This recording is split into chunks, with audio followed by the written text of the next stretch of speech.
Welcome to the Queer Witch Project, your resource for all things queer and witchy. I am Damona Peacock, a fabulous, non-binary, spicy, ordained queerdo with a fascination for all things cycles, symbolism, and patterns. And I'm Moonkittee, your queer femme, poly kitchen witch, and proud geek. Today's topic is moon magic. Hmm. Ooh. So, what is moon magic? Well, as a Cancerian, I am ruled by the moon, so I have a Mhm. very deep relationship with her. I have loved her ever since I was a child, and you would look outside, just like you can't pass a cow on the freeway without mooing at them. You can't go outside and not go, moon, you know? Right. That's always been my relationship with the moon. There are moon deities, there are Hmm. moon goddesses. To me, she's very much a she, but some people see a Hmm. man in the moon. I see a bunny rabbit. That's a whole other story. Hmm. But it's a satellite of Earth. It's a big rock. It's the closest rock to Earth floating out there, going around us, circling us. And it has a just like our little stones in our altars have their own frequencies and vibrations and personalities and meanings. Well, there's a big one up in the sky that circles around our Earth that has the same kind of thing. Like she's so powerful Hmm. that she affects how water moves. Exactly. And she controls the tides. And the moon goddess is one of the first deities that I actually worked with. I talked about not doing a lot of deity work, but she was absolutely one of the first. And I Color me also, not for surprised. For being a fire sign, a Sagittarius, the I was born under a full moon. Oh, So there very much is a very heavy moon connection to my sign or to my life. So I'm fire, but I have a very heavy moon influence. Now, the moon controls the tides, as we know on Earth, but we often forget that as humans, we are also 60 to 70% water. So the whole old wives' tales, hinting back to a previous episode, about weird stuff happening on the full moon.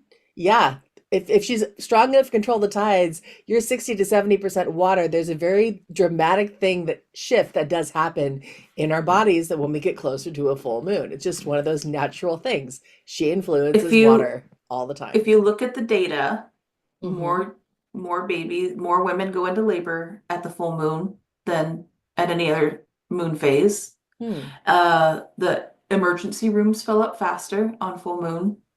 I've had the unfortunate proximity to people who work in law enforcement, and they talk about how more calls come in during Hmm. full moons.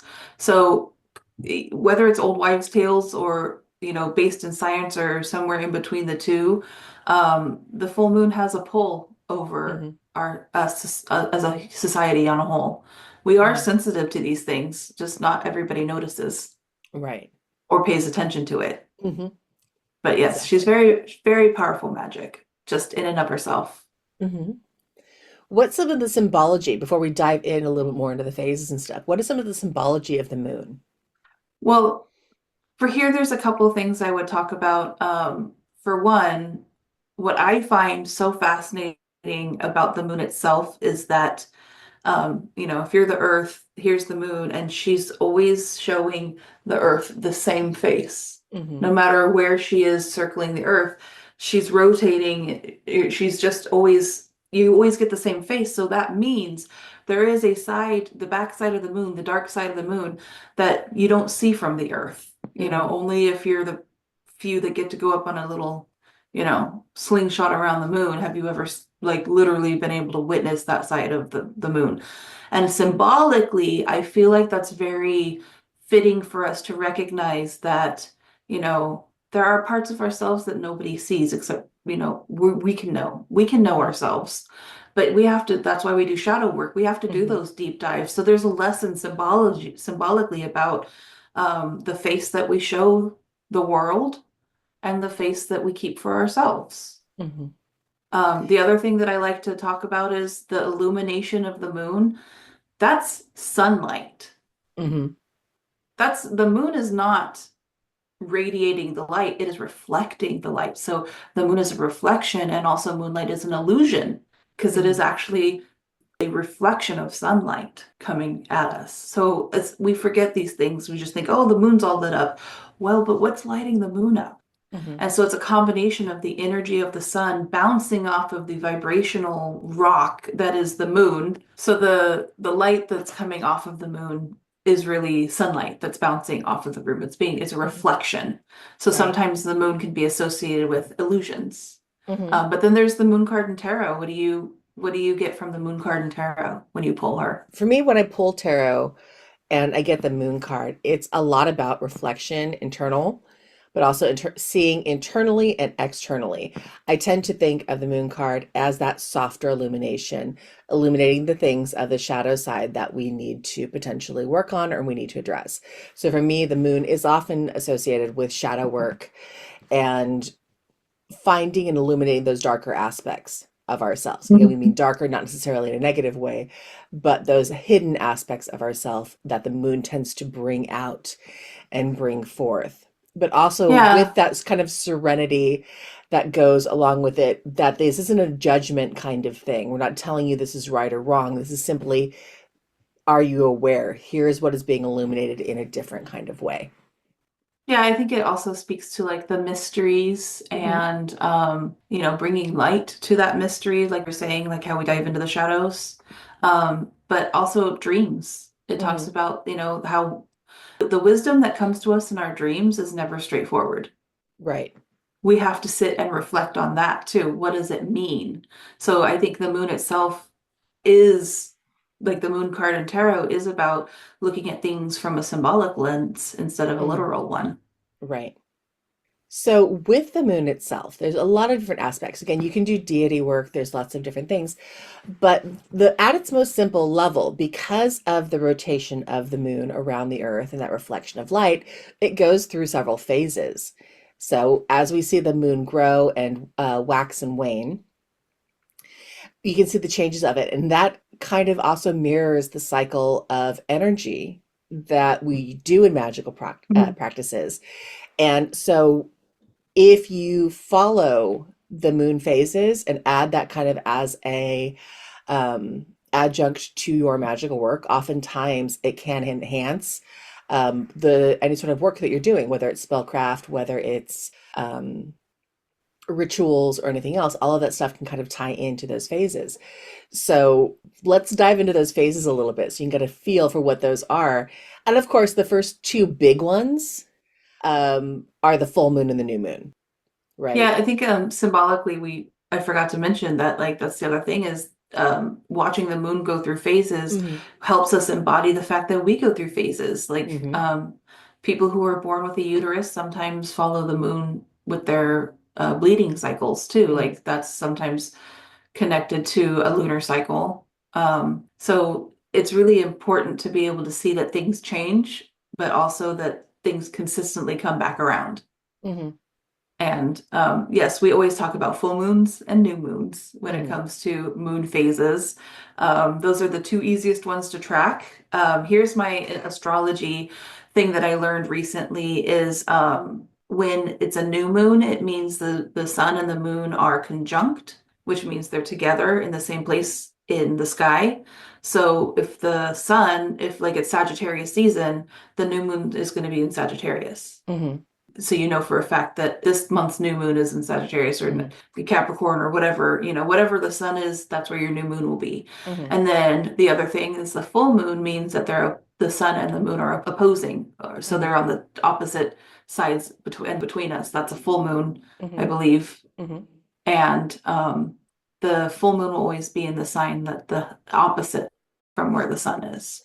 So I always thought that was very like because as a baby pagan, I was like, I don't pay attention to the days of the week, let alone the phases of the moon. What are you talking about? Hmm. But now I pay attention to what the moon's doing. And if something's going on in the world energy wise, like, wow, five people are messaging me about something. What's going on? Full moon. Okay, well, I get it. Now I get it. Hmm. And well, what is this full moon about this time? And, I like to look and see where it's happening in the sky. I also think that the full moon rises as the sun is setting. Not always. No? Not always. It Okay. really depends. Again, where it's what type of season and stuff you are. Oh, Because there's okay. definitely been full moons where they haven't been visible or they're just barely visible on the horizon at very late at night. So, Okay. Yeah, I've just always been fascinated by the moon, but oh it's yeah. I have a hard time pinpointing it sometimes because again, it's like that illusion, that mystery. But yeah, so full moon energy is very powerful, hmm right? The wolves go howling at the moon. hmm Chaos reigns. Maybe sometimes I was just talking about hmm things The in society. the tidal pulls in our body. Yes. What kind of energy does the full moon bring for you? Completion. So it's full moon is about celebration and that kind of really big energy. So full moon, it's up there, it's the brightest it's going to be. This is about the biggest Mm-hmm. thing. These are the things that are coming together. This is the manifestation work. So if you are talking about something that you are celebrating, full moon is a great way to give extra oomph to that kind of ritual or celebration that just provides that extra. Okay, everything is full, it's at its apex, it is at its most complete right at that moment. So it's kind of like a stop and pause and look at what you've accomplished in your plans. Not a stop and pause. Let's celebrate what you've accomplished. Celebrate what's working. Right. The stop and pause comes a little bit earlier in the cycle, which we'll talk about. Or later, depending on which side you're Right, on. you're on. I'm just saying, it all comes back around. Exactly. So then, So so in that the case, new what is new moon, moon? Yeah. yeah, the new moon then is new beginnings. So that's that, like you said, it's that point where the sun and the moon are in the same point in the sky. So there's no way for the sun to reflect the light off the moon. So that is that point of darkness. And when we think about darkness, we think about the winter. We think about the seeds underground, Mhm. getting warm, getting ready to plant, that are the basics, the beginning of an idea. So new moon energy is really great for new. So new challenges, new ritual work, Right. new expectations, new manifestations, anything that you want to plant and see grow, new moon energy can give you a really big boost off of that. And then we go back to the full moon energy where we're supposed to, see some fruits of the labor that we've planted from at the full moon or at the hmm new moon. We planted it at the new moon.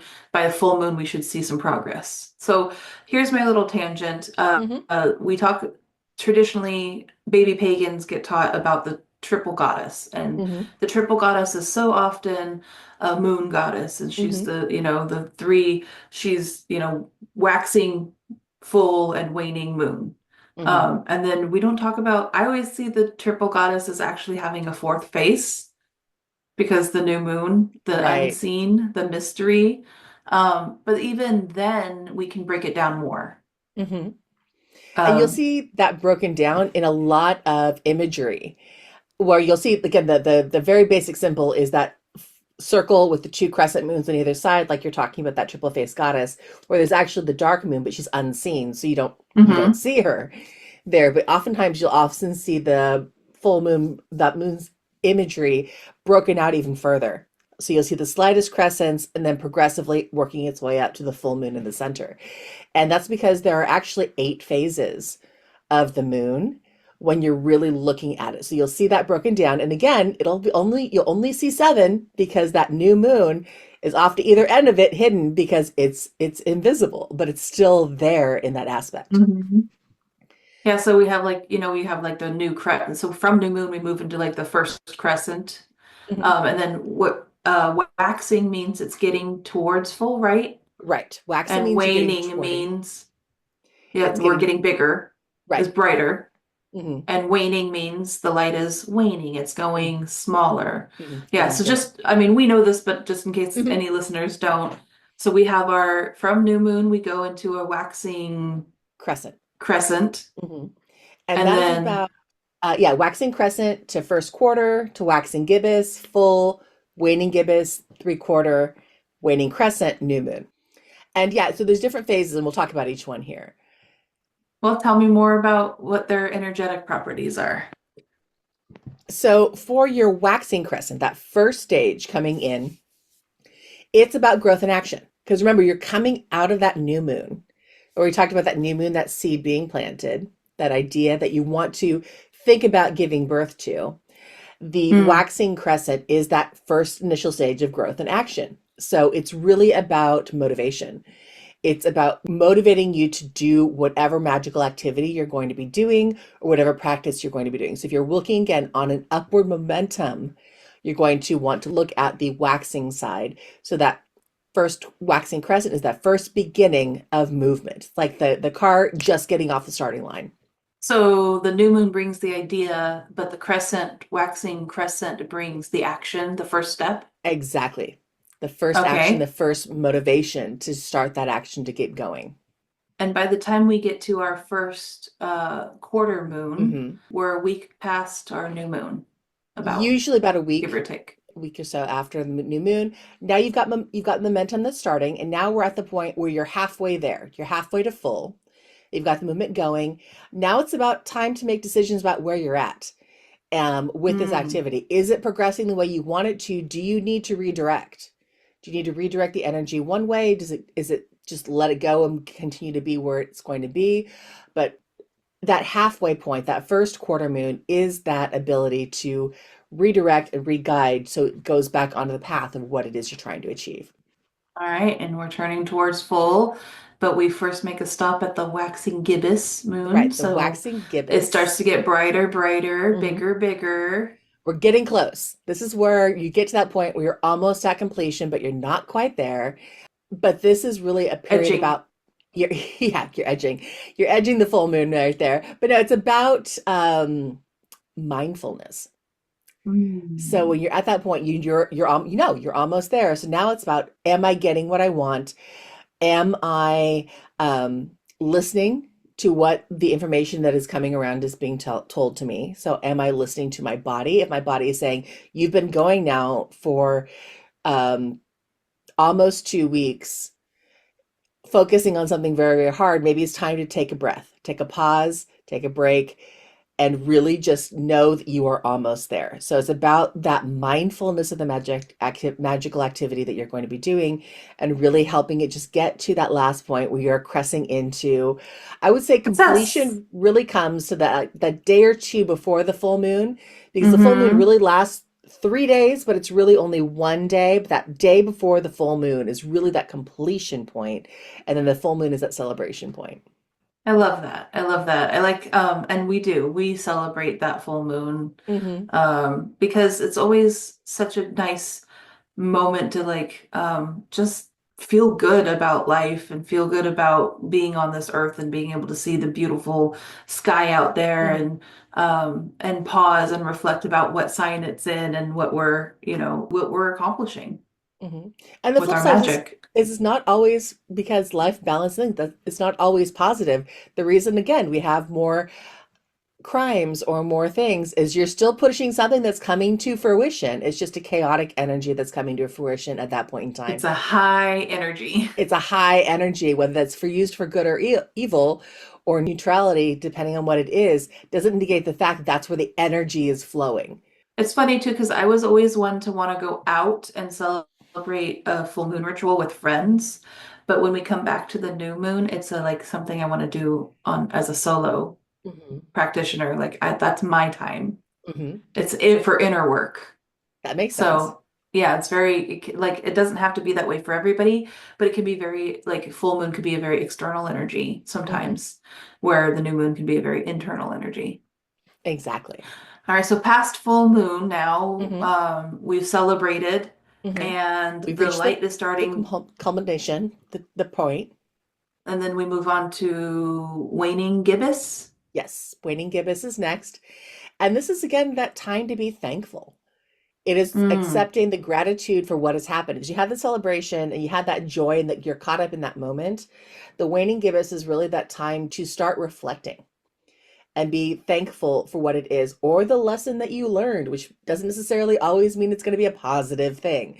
Sometimes magical practices don't work and you need to take and be thankful for the lesson that you learned in that hmm. period of time. You don't always get what you want, but you get what you need. Exactly. Actions have consequences, and the waning Mm, gibbous is that moment of reflection on what the consequences of that action is, and the interesting. point to learn whether it was helpful or harmful, and how. and to appreciate the lesson for what it is, even if you don't necessarily have to like it, if that makes Okay. sense. And then we get to three-quarter moon, which is about a week in past the full moon and before Hmm. a week before the new moon. Three Right. quarters. What are we vibing at there? Now we're talking about letting go. So we've had the big point of whatever it was, celebration, the less then we're gratefulness for the celebration. The lesson was we had this huge thing blow up on our face. We've learned about the lesson that came from it. Now it's about letting it go. It's just That's like, so okay, important. exactly. We have to let it go because we can't live in the past. We have to keep moving forward and progressing and learning about where we're going to go. So now that third quarter moon is that letting it go, letting I'm sometimes the repressing mag a Disney song right now, just so you I know know. internally, but in some ways it's like that. It's also about forgiveness in its own Mm, kind of way. And even if that's sometimes the hardest thing of forgiving yourself for what may have happened. If you're trauma based or trauma that's happening, you know that trauma is external, but we still tend to internalizing it.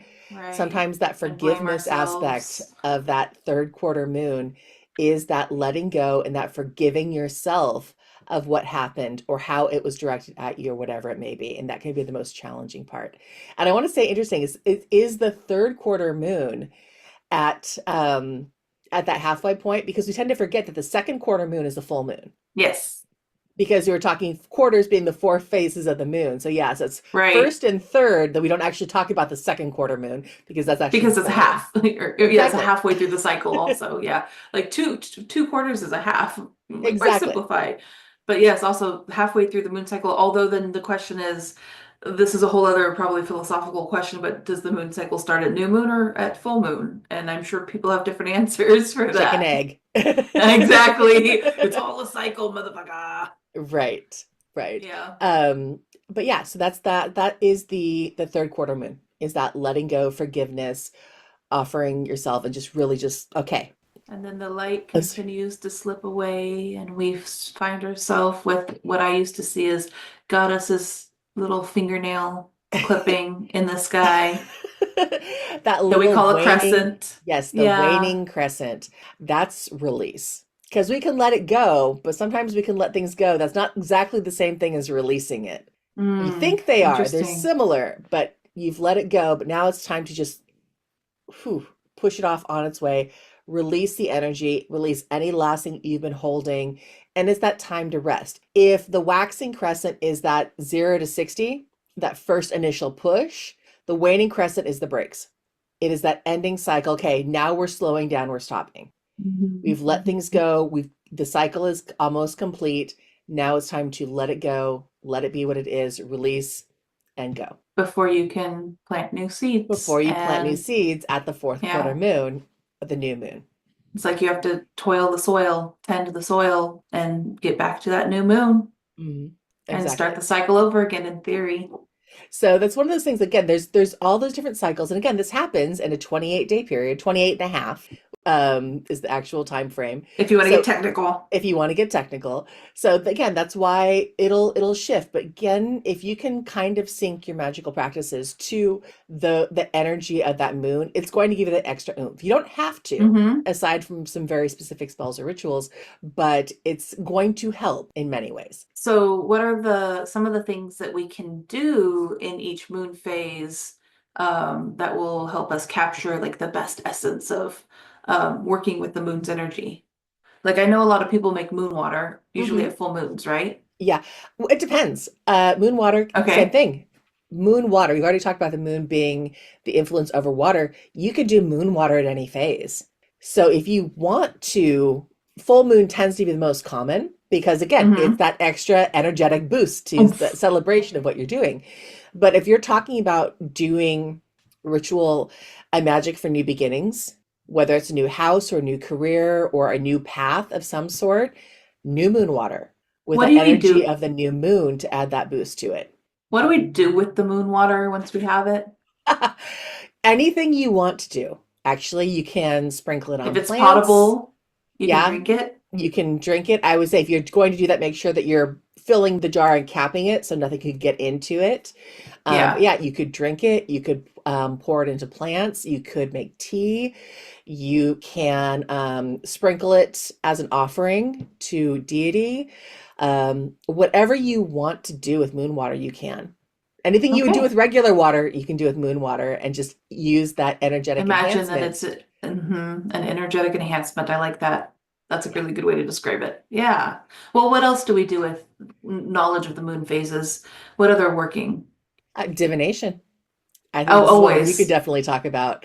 big time. Yeah, for me, I like to look and see this full moon is coming up in like Leo or whatever, whatever the sign is, Mhm, and then ask questions of the cards specifically about the full moon in this sign mhm, and or the new moon. And really again, those are the two I always catch. mhm. The others, It's hard to catch it every single day and figure out where you're at. It really unless is. I'm living outside, which I'm not always, Hmm. so sometimes it's just too cold to go out at night. But yeah, I definitely do like to look and see where the moon is Hmm. and what it's doing, and Right. sit down and ask questions specific to that kind of area of knowledge, so that I can get some specific divination around Hmm. um, that energy. Rituals, Rituals. Again, we've talked about full moon always. rituals, new moon rituals. You can have a ritual at any point in time. hmm Uh, You can even plan your ritual mhm, depending on what you want to do, what you're manifesting, what your intention for the ritual is. You could then plan the date in which you enact it mhm. to coincide with the best moon phase for the Yes, working that you want to do. exactly. And same thing with planned spell work. And this is one that I tend to struggle with because oftentimes, like, oh, I want to do this thing now. And I look up and, like, oh, it's a waning moon. Well, do I really want to create abundance during the waning moon phase? Or Now you want to do be I calling want to it just in, not letting it go, not releasing exactly, it out. Yeah. exactly. Or That part comes too easy. Yeah. can I wait a week Mm-hmm.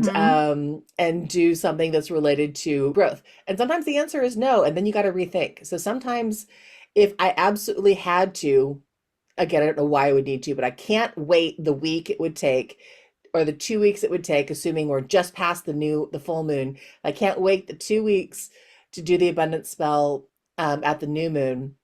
Then I'd have to refigure how I'm doing the moons. I wouldn't be asking for abundance. It would be letting go of the obstacles that are holding me Yeah. back from abundance. So now Yep. you're That's turning and transitioning to what it is. You're still asking for abundance, but in the way you're asking for it is kind of roundabout into letting go of the obstacles that are blocking. that's brilliant. Yeah, so you can also adjust your approach depending Hmm. on how the moon's energy can help support you Exactly. working. Very smart, very smart. So yeah, Yeah. there's a lot of fun ways to kind of think about how it She can work has and work out there. she has a big pull. She's She got a big does. draw. Like I said, it's one of those things that one of the Moon. first, the moon is huge. My one of the years at Burning, I think it was my second year at Burning Man. Yeah, because it was the rains. Um, it happened to be a full moon, and Of I was course. out that night, and that moon on the desert was just insane, and I was the goddess was just like going, nope, you are my avatar tonight, and you are writing this. And it Mm, was very, very interesting and very fun. So, depending on where you are, if you are attuned to a moon deity of some sort, and there are several across several yeah. different cultures, Oh yeah. it's very, very possible that if you have a witchy mindset, you could be called to ride the moon, and that is a very interesting experience if you get a chance to do that. So, highly So recommend, but the also I, know that you're going to be exhausted the next day. fun times. In fact, the first deity I ever associated with you with in my mind was a moon deity. Hmm. Moon was a moon goddess. Really? I didn't know that. That's cool. Which Yeah. one? You know, Artemis. Yes, yeah. Yeah. My You first is and actually your, Selene. Selene, to this day, even more than Artemis, tends to be my moon mm, deity. The Artemis is right up there. she is. Um, so the moon and Hmm. the earth and the sun and its light do a little dance in the sky, Yes. and every once in a while, we can't really discuss the moon if we don't bring up eclipses. Yes. Every once in a while, the moon will eclipse the sun, or Hmm. the earth will eclipse the moon, right? Hmm. So we either have a solar eclipse or we have a lunar eclipse. And the Right. lunar eclipse is the Earth's shadow because of Hmm. the lineup. The Earth's shadow is now going across the face of the moon, and we have a Right. lunar eclipse. Or we have a solar eclipse, in which case the moon comes between the Earth, Hmm. where we're seeing, and the sun, and all of Yes. a sudden it's blocking the radiant light. So, Yes. on a magical level, Hmm. that's the scientific explanation of the eclipses, but on a magical level, what do you have to say about eclipse energy? Proceed with caution. Mm, So again, thinking back and looking at this from the perspective historically of what our ancestors saw, a lunar eclipse is mm, generally blood red to dark brown. It right. is not, and has not generally historically been associated with good omens. Is Mm. the reason it's called a blood moon, quite often. And with that, Some it people won't even go out in the eclipses. exactly, it is incredibly chaotic energy when you're Interesting. talking about the moon. And it makes sense if you're again talking about the it is the shadow of the earth that's reflected on the moon. Think of all the chaos of earth itself and the humans that occupy the Oh, earth and all of that energetic chaos and war and famine and climate change and all that kind of negative aspects is that's the energy that's being projected at the moon to then bounce back. So it is where she's usually basking in the sun's light. Now all of a exactly. sudden she's covered in this earth shadow crap. Yeah, exactly. So it's very, very chaotic energy.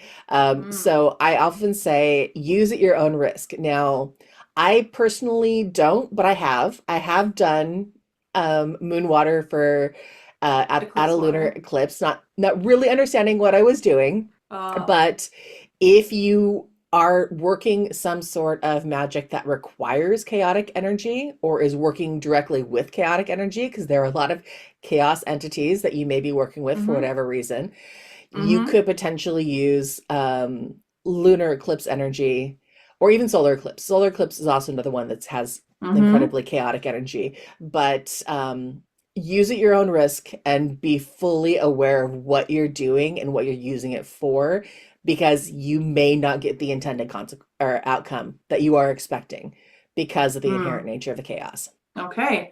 I was gonna say, and the Oh, thing with this one, and this is again where this is something that you could probably speak to, is eclipses themselves. We talk about eclipse season, so it never just happens where it's just a solar eclipse or yeah, it's that's what just a I was lunar gonna bring eclipse. They up. come Yeah. together in pairs. They always pair up, so they happen Or in those kinds of clusters. clusters. Sometimes Hmm. it can be a cluster of three, like Hmm. it'll start. But I remember following, my friends who talk a lot about astrology, like Ken, Hmm. we had as a speaker on here one time. He talks about how wherever the north node and the south node are Hmm. will be the places in which in the sky that'll bring the lesson of the eclipses. That's where the eclipses also happen. So wherever Gemini, north node, therefore Sagittarius, or Hmm. yeah, I'm trying to think of like what's on the opposite.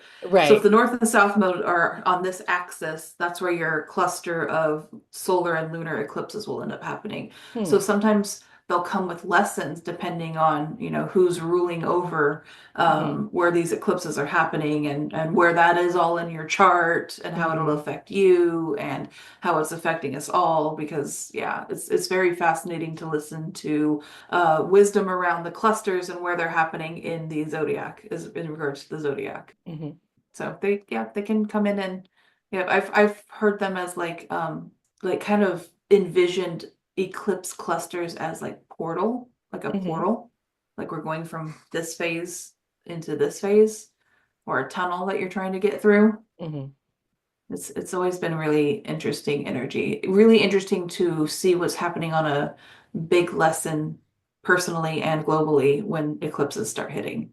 Right. Because again, you have that big lesson of where it's hitting in the sky itself, but also where those planets and where those stars happen to be in your own personal birth chart can also affect what you're doing and how that eclipse will affect you. So it might be in an area that speaks to um, transformation and growth, but it also happens to hit your internal house on familiar relationships or something that could shift. So there's Mm-hmm. lots of different aspects that come to it, which again ties back into that kind of chaos energy where you're trying to deal with too many things at once that can make it Right. challenging.